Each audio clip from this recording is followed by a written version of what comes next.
Hey, worship team. So this month we are talking about when we worship, we don't just sing, but we express our love for God in our body and in our hearts too.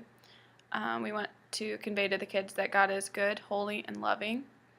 And so this month, it's hard to express to them that God sees our heart and God knows whether we're actually worshiping or not. So I would just encourage you guys to make sure we talk about that. Even if it's something so simple as God really does see your heart, and He sees if you're worshiping with just your body or if you're worshiping with your heart, because your moves don't matter. If the kids, are actually worshiping and they're not moving at all, that's okay.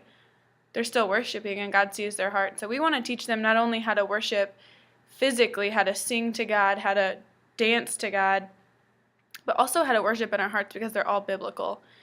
So ultimately, we want the worship to come from their heart. And so maybe tell a story about a time you were super distracted and you didn't worship God in your heart. You didn't worship Him in your mind because your mind was on other stuff. And tell them how that made you feel and how you wanted God to have your heart and you weren't able to give it to Him. So maybe share that, followed by a story about a time that you actually gave Him your complete heart and He showed up and he moved in worship and you felt near to the presence of your God and how that made you feel. And so we want to convey to the kids that, worship is our time to properly, thank God, because He is good, He is holy, and He is loving.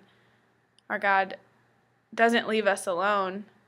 He constantly pursues us, and so we want the kids to know that, and that He is good, that He is holy, and He is loving. He's worthy of our worship. And so I would encourage you guys this month to really push that into the kids. Maybe, spend a little bit longer time in prayer about how our hearts will come before God in a right manner, and all of us, even the kids and the worship team, and